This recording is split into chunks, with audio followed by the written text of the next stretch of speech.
नमस्कार, जय हिंद दोस्तों। स्वागत है आपका। जैसा कि इंतजार था मध्य प्रदेश आर्थिक सर्वेक्षण का 2025-26 का आर्थिक सर्वेक्षण आज आ गया है और उसी का एनालिसिस हम कर रहे हैं कि क्या क्या दिया हुआ है, क्या क्या उपलब्धियां रही हैं और क्या डाटा रहे हैं, जिनके बारे में हम एक एक करके देखेंगे।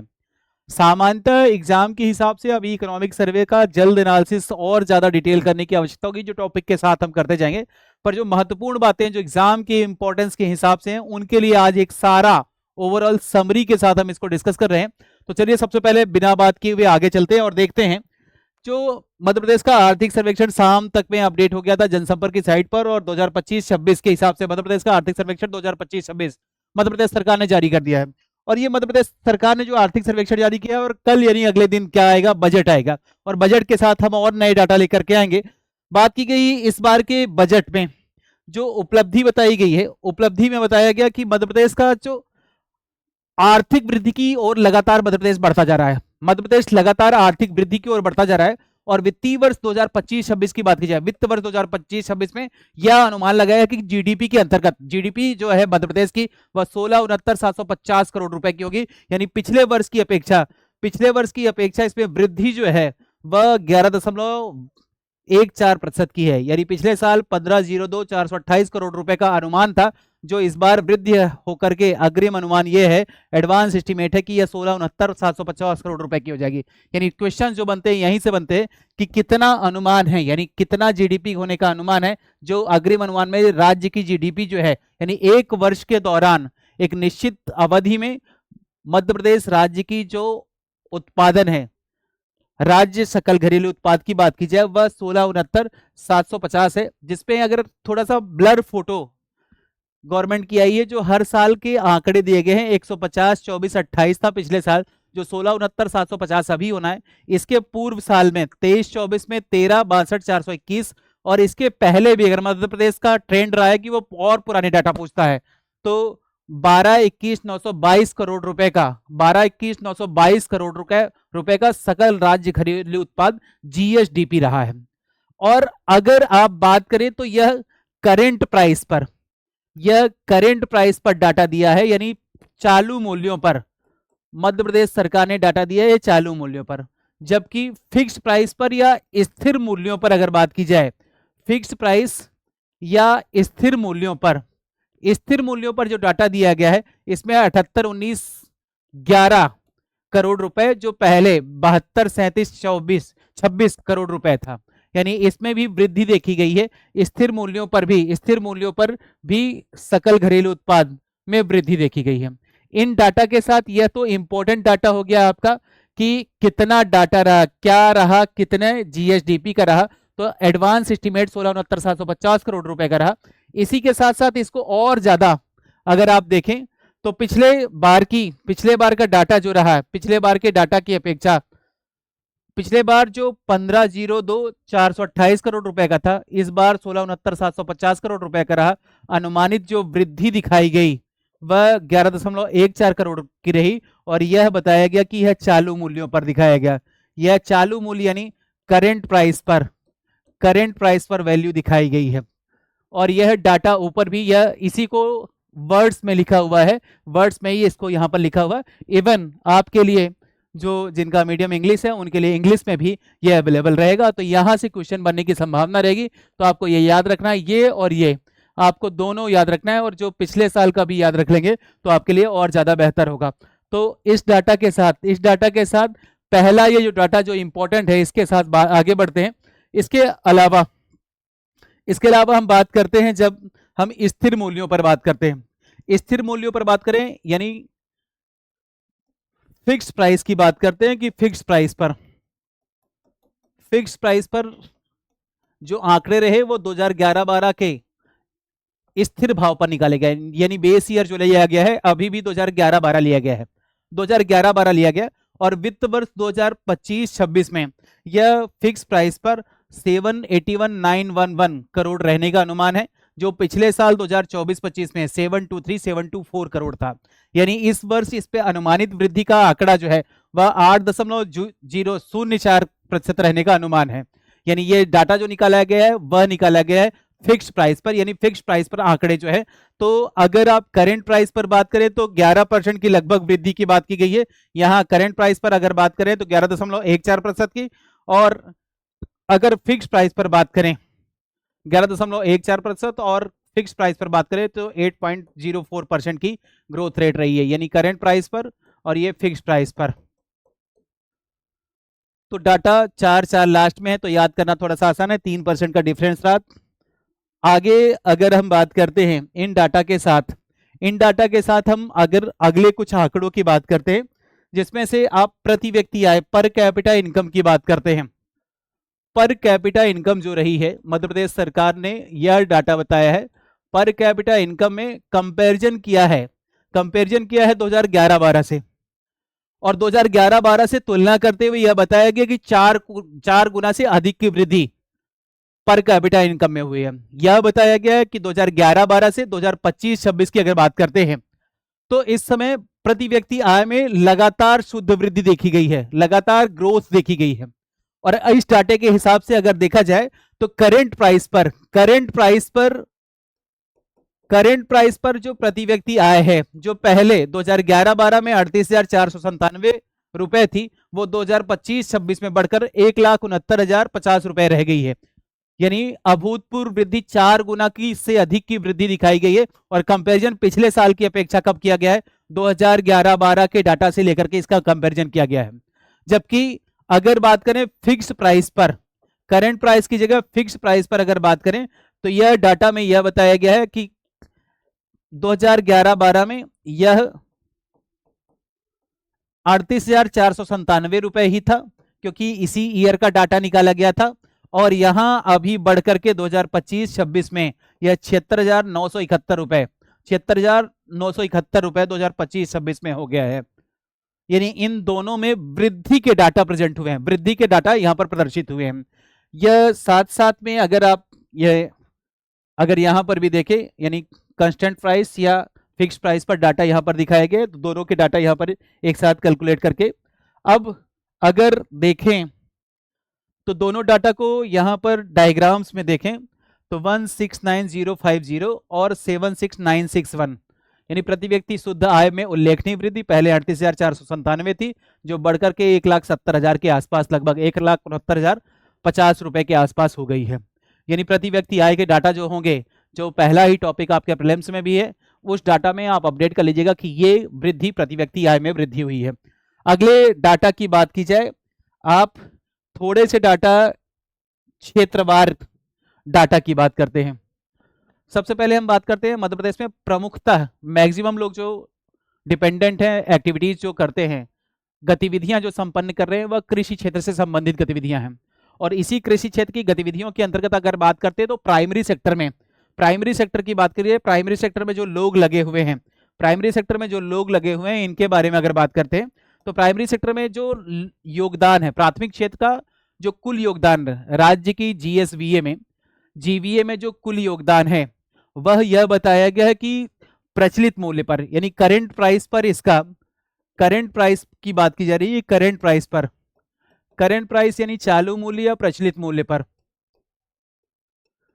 चालू या प्रचलित मूल्य की बात की जाए तो चालू या प्रचलित मूल्य पर इसका योगदान जो है 43.09% है। किसका? प्राइमरी सेक्टर का, प्राथमिक क्षेत्र का जो योगदान है वह 43.09% है। और साथ साथ में यह बताया गया है कि स्थिर मूल्यों पर दो डाटा दिए गए हैं। एक तो दिया गया है एग्रीकल्चर सेक्टर का, यानी प्राइमरी सेक्टर का दिया गया है, प्राइमरी सेक्टर का पहला दिया गया है कि एक तो चालू मूल्य पर और दूसरा स्थिर मूल्य पर,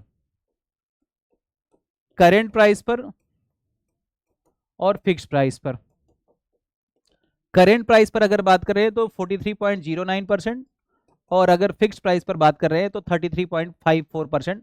यह जीएसवीए में इसका योगदान दिया गया है, यानी जीवीए में इसका योगदान यह बताया गया है कि प्रचलित मूल्य पर, और साथ ही साथ प्रचलित मूल्य के साथ साथ अगर आप स्थिर मूल्य पर देखें तो स्थिर मूल्य पर यानी फिक्स्ड प्राइस पर, फिक्स्ड प्राइस पर ये जो वैल्यू दी गई है अलग अलग क्षेत्रों में, यह प्राइमरी सेक्टर का और साथ ही साथ जो अदर सेक्टर हैं। फिक्स प्राइस पर अगर बात कर रहे हैं आप, सेकेंडरी सेक्टर का योगदान सेकेंडरी यानी उद्योग क्षेत्र का, इंडस्ट्रीज का योगदान जो है वह 26.18% और तृतीयक क्षेत्र का योगदान देखिएगा वृद्धि हो रही है लगभग 40, टर्सरी सेक्टर का योगदान जो है, तृतीयक क्षेत्र का योगदान जो है वह 40.28% का। यानी अगर देखा जाए तो तृतीयक क्षेत्र का योगदान स्थिर मूल्यों पर ज्यादा है। और अगर चालू मूल्यों पर बात की जाए तो चालू मूल्यों पर प्राथमिक क्षेत्र का योगदान ज्यादा है। फिर तृतीयक क्षेत्र का योगदान, तृतीयक क्षेत्र यानी सर्विस सेक्टर की बात करें, सर्विस सेक्टर 37.12% और द्वितीयक क्षेत्र 19.79%। 19.79%। मैक्सिमम जो क्वेश्चंस आते हैं वो करंट प्राइस से रहे हैं, तो करंट प्राइस का एक बार डाटा 43 लगभग 20 और वहाँ 37, 43, 19 और 37। तो प्राथमिक क्षेत्र जो है वो 43, फिर 19 और फिर 37, यानी ये डाटा आपको बीच में 19 आ रहा है, 43, 19 और 37, ये डाटा आपको याद रखने हैं, आपके डाटा ये इंपॉर्टेंट है। अगली बात की जाए, हम थोड़ी सी बात कर रहे हैं इस जीएसवीए में जो क्रॉप्स हैं, क्रॉप्स के बारे में बात की गई कि जीवीए में इनका मूल्य कितना है। जीवीए में मूल्य कितना है, 4,76,024 फसलों का है। फिर पशुधन की बात की जाए, वानिकी की बात की जाए, मत्स्य की बात की जाए, खनन एवं उत्खनन और टोटल बात की जाए पिछले की अपेक्षा 6,33,532 था और अब 6,79,817 का रहा है। तो यह चालू मूल्यों पर और यह स्थिर मूल्यों पर डाटा दोनों के दिए गए हैं कि इनका कितना योगदान रहा है, कितने पैसे के हिसाब से योगदान रहा है। तो करोड़ रुपए में इनका योगदान बात की गई तो सबसे ज्यादा जो है आप देखेंगे यहाँ पर फसलों का देखिएगा, फसलें पिछले की अपेक्षा जो योगदान है रुपए के हिसाब से यह ज्यादा रहा है, यानी इसके फसलों के बारे में अगर डाटा आप देखें इकोनॉमिक्स के हिसाब से जो आपके डाटा दिया हुआ है वह इस पे बात की गई है। अगर एक डाटा आपसे अगर क्वेश्चन पूछा जाता है, क्वेश्चन यहां बनेगा कि इनका ग्रोथ क्या रहा, तो आप देखेंगे यानी जीएसवीए में इनके योगदान की बात की गई है, कंट्रीब्यूशन क्या रहा है, कंट्रीब्यूशन की बात की गई, कंट्रीब्यूशन क्या रहता है, योगदान कितना है, अलग अलग क्षेत्रों का योगदान कितना है, जिसमें फसलों का योगदान जो है वह 30% का योगदान है टोटल जीवीए में। साथ ही साथ पशुधन का योगदान 7.22%, यह क्वेश्चन यहाँ लगभग बनते रहते हैं। वानिकी का 2.13%, मत्स्य का 0.61, खनन एवं उत्खनन का लगभग 3% और टोटल मिलाकर के यह 43.09 का यह दिखाता है। वृद्धि दर की बात की जाए, प्राथमिक क्षेत्र में वृद्धि दर जो है 7.31 की रही है और स्थिर मूल्यों पर 2.87 की रही है। और अगर यहां कहा जाए योगदान पहले की अपेक्षा, पहले पिछले साल योगदान जो था कृषि क्षेत्र का 44.51 का था और इस साल इसमें गिरावट आई है -1.42, यानी अब कृषि पर निर्भरता लोगों की धीरे धीरे क्या हो रही है, कम हो रही है। धीरे धीरे कृषि पर डिपेंडेंसी लोगों की क्या होती जा रही है, कम होती जा रही है। फिर भी इसमें ग्रोथ जो है वह लगातार बनी हुई है, ग्रोथ जो है वृद्धि दर लगातार बनी हुई है 7.31 और स्थिर मूल्यों पर 2.87 की बनी हुई है। अगर इस फसलों के बारे में देखे जाए, फसलों के डाटा के बारे में थोड़ी सी बात करते हैं। यहां पर एक थोड़ा सा जनसंपर्क विभाग या मध्य प्रदेश सरकार से थोड़ी सी यहां पर गलती हो गई है, यहां पर थोड़ी सी गलती हुई है, इसको सही करेंगे, हम सही करते हुए चलेंगे। याद रखिएगा आपके पास भी अगर फोटो आती हैं, कुछ जनसंपर्क की आती हैं, तो उनमें जनसंपर्क में थोड़ा सा किताब को पढ़ करके एक जो गलती हुई है उससे फोटोज में जल्दीबाजी में गलती हो गई, उसको सही करेंगे। क्या है गलती, इसको देखते हैं।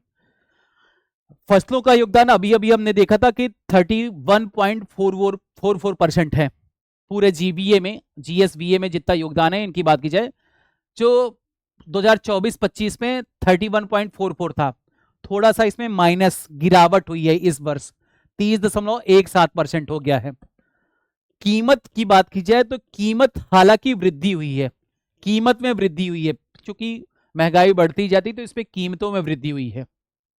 वर्तमान कीमतों पर अगर विकास की बात करें 6.38% स्थिर मूल्यों पर। और साथ ही साथ अगर कृषि के बारे में बात करें तो कुल फसल उत्पादन जो है 7.66%, यहां पर दिखा है कि कुल क्रॉप के प्रोडक्शन में वृद्धि जो हुई है 7.66% की वृद्धि हुई है। और जो खाद्यान्न फसलों के कुल क्षेत्रफल की बात की जाए, एरिया जहां प्रोडक्शन हो रहा है उस एरिया की बात की जाए तो 4.39% की वृद्धि हुई है। और खाद्यान्न फसलों केवल जो फूड ग्रेन्स हैं बात की गई है, उन सेरल्स की बात की जाए तो फूड ग्रेन्स में 14.68% की उल्लेखनीय वृद्धि हुई है। यहां पर थोड़ा सा डाटा देखिएगा, दलहन उत्पादन में 21.9% की गिरावट आई है, डिक्रीज हुआ है, वृद्धि नहीं हुई, डिक्रीज हुई है। और साथ ही साथ तिलहन में भी, दोनों में यहां वृद्धि की जगह आप गिरावट लिखेगा, आगे डाटा दिया हुआ है, जबकि यहां पर फोटो में थोड़ी सी गलती हो गई है। इन दोनों में क्या देखा गया, इस साल गिरावट देखी गई है, गिरावट देखी गई है। जहां आप ये डाटा में मैंने पुट किया हुआ है 21.9% की गिरावट दलहन में, और ऑयल सीड्स में 5.27% की गिरावट दिखी गई। इवन जो कॉमर्शियल क्रॉप्स हैं, कॉमर्शियल क्रॉप्स के अंतर्गत गन्ना की बात की जाए, शुगर केन की बात की जाए, तो गन्ने के उत्पादन में भी कमी आई है। और साथ ही साथ कपास के उत्पादन में भी 3.78% की आपको क्या देखी गई है, कमी देखने को मिला है। तो यहां पर भी डाटा, जो इंग्लिश में भी डाटा है, यहां पर डिक्रीज हुआ है, वृद्धि नहीं हुई है, वृद्धि नहीं हुई है। ये डाटा थोड़ा सा एमपी गवर्नमेंट की जो किताब आई है उस पे, किताब में थोड़ा सा, फोटोज में, किताब में तो सही दिया हुआ है, फोटो में थोड़ा सा गड़बड़ हो गया है। बात की जाए उद्यानिकी क्षेत्र, उद्यानिकी क्षेत्र हॉर्टिकल्चर की बात कर रहे हैं। उद्यानिकी क्षेत्र लगातार बढ़ता जा रहा है, और ये कहा गया है कि उद्यानिकी फसलों का क्षेत्रफल जो है वह 27.29 लाख हेक्टेयर से बढ़कर के 28.3 लाख हेक्टेयर हो गया है। और इवन प्रोडक्शन जो है 409.3 लाख मीट्रिक टन से बढ़कर के 425.68 लाख मीट्रिक टन हो गया है। यानी उद्यानिकी में भी लगातार हमारी क्या हो रही है, वृद्धि हो रही है, ऐसा डाटा में प्रेजेंट किया गया है। साथ ही साथ पशुधन की बात की जाए, यह बताया गया है कि जो मिल्क प्रोडक्शन है 213.26 लाख टन से बढ़कर के 225, लगभग 226 लाख टन हो गया है। लगभग 6% की, 5.95% की वृद्धि देखी गई है। पीछे हमने पहले ही पढ़ा है कि पशुधन क्षेत्र का जो योगदान है वह पहले 7.08% था, जो बढ़कर के 7.22% हो गया है। और इसकी वर्तमान जो करंट प्राइस पर ग्रोथ है वह लगभग 13%, 12.96%, और स्थिर कीमतों पर जो है वह 10.81%, लगभग 11% के आसपास यह पशुधन क्षेत्र में भी वृद्धि देखने को प्राप्त होती है। यानी हर एक क्षेत्र में अगर आप देखेंगे, भारत मध्य प्रदेश जो है कृषि में भी थोड़ा सा बढ़ रहा है और पशुधन क्षेत्र में भी बढ़ रहा है। अब बात की जा रही है द्वितीयक क्षेत्र, सेकेंडरी सेक्टर की।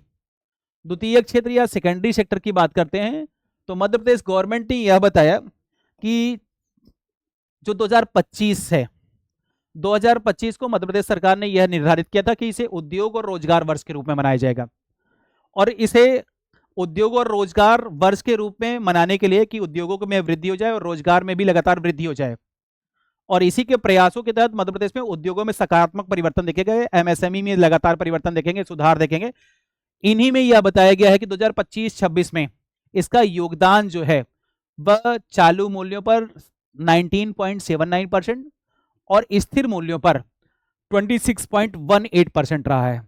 इसके पहले ही डाटा हमने देख लिया था कि इसका योगदान जो रहा लगभग 20% के आसपास, 19.79%, और स्थिर मूल्यों पर यह यहां से क्वेश्चन बनने की संभावना, पीछे ही इसके बारे में डिस्कस कर चुके हैं, 19.79%, और स्थिर जो फिक्स्ड प्राइस है, कांस्टेंट प्राइस है या फिक्स्ड प्राइस है, इसमें 26.18% का इसका योगदान है।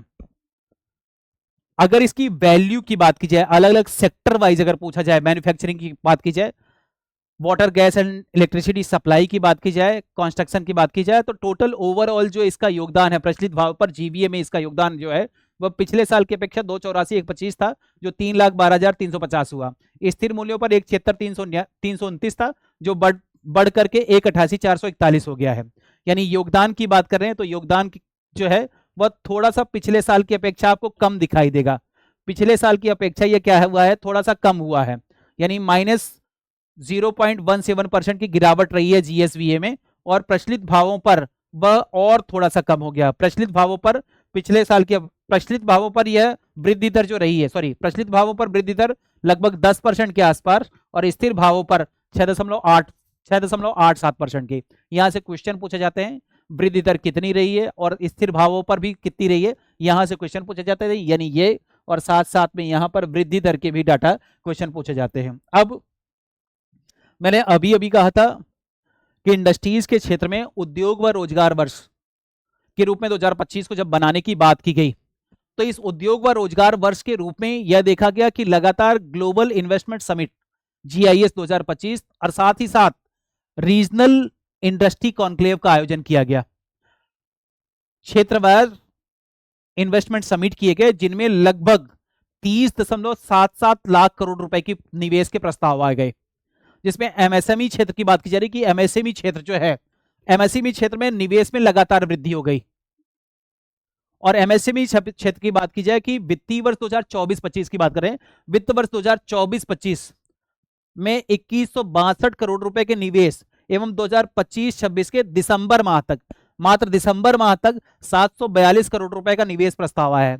यानी micro, small and medium scale industries में लगातार इन्वेस्टमेंट मध्य प्रदेश में बढ़ता जा रहा है। यानी इन क्षेत्रों में लगातार मध्य प्रदेश तेज गति से प्रगति करता जा रहा है, ऐसा दिखाया गया। साथ ही साथ तृतीय क्षेत्र की बात करते हैं।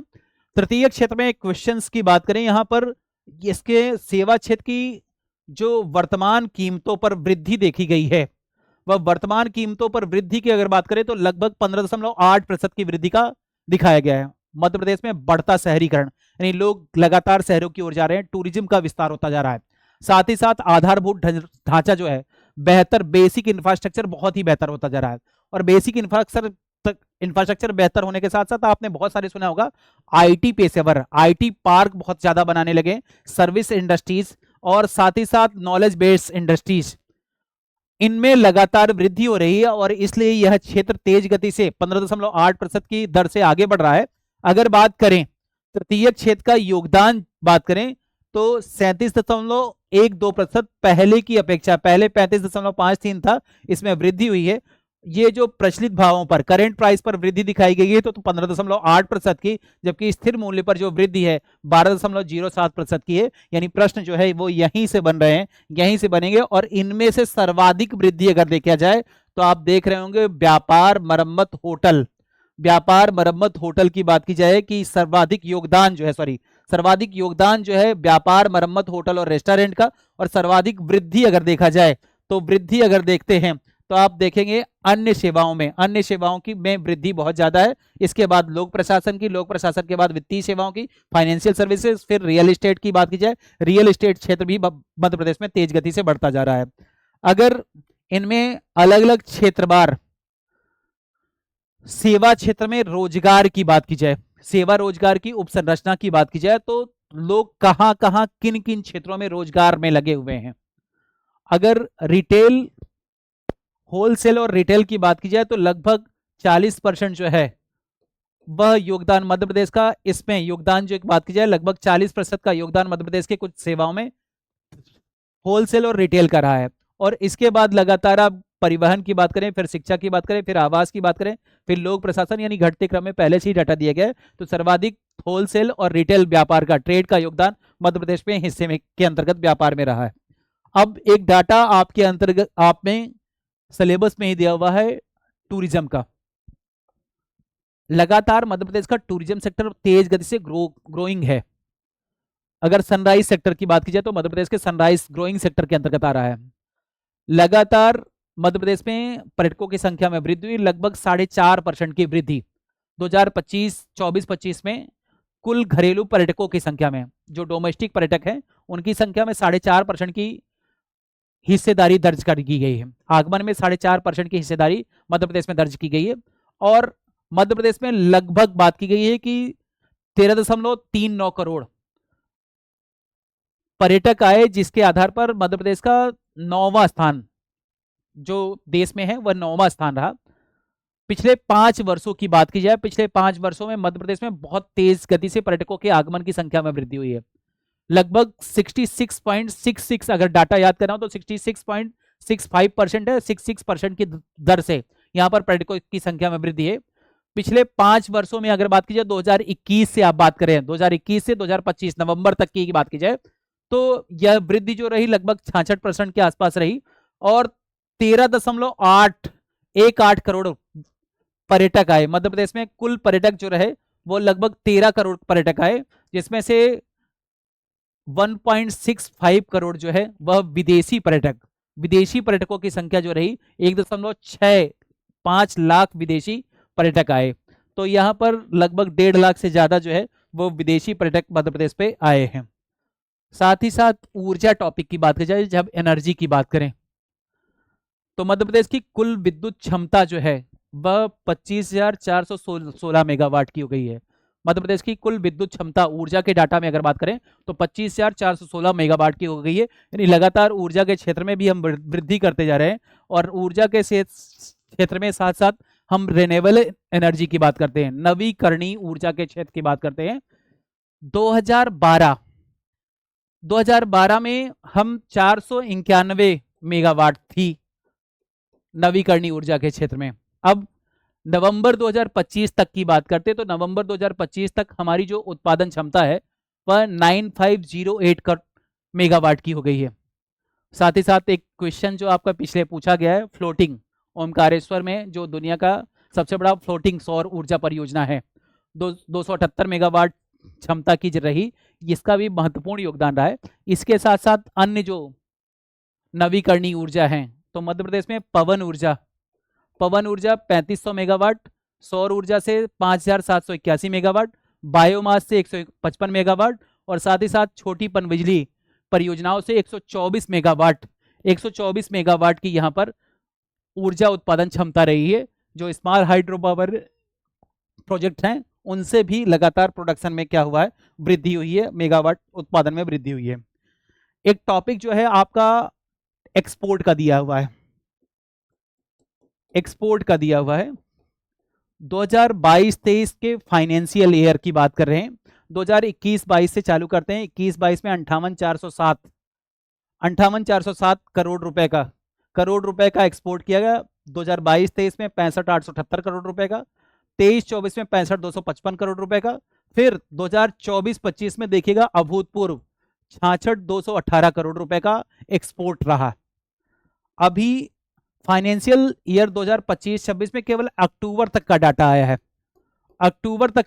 जिसमें 38,550 करोड़ रुपए का निर्यात एक्सपोर्ट किया गया है। एक्सपोर्ट यहां से किया गया है, यानी निर्यात पे अभी पिछले सालों में देखा जाए तो आप थोड़ा सा इसके बाद 2023-24 के बाद 24-25 में आप वृद्धि के डाटा प्राप्त करते हैं। इसके फाइनल डाटा अभी आने बाकी हैं। इसी में आप एफडीआई के डाटा भी देखने को मिलेगा, प्रत्यक्ष विदेशी निवेश, फॉरेन डायरेक्ट इन्वेस्टमेंट की। तो फॉरेन डायरेक्ट इन्वेस्टमेंट के डाटा में देखेंगे जनवरी 2022 से दिसंबर 2022 में सर्वाधिक एफडीआई प्राप्त हुआ।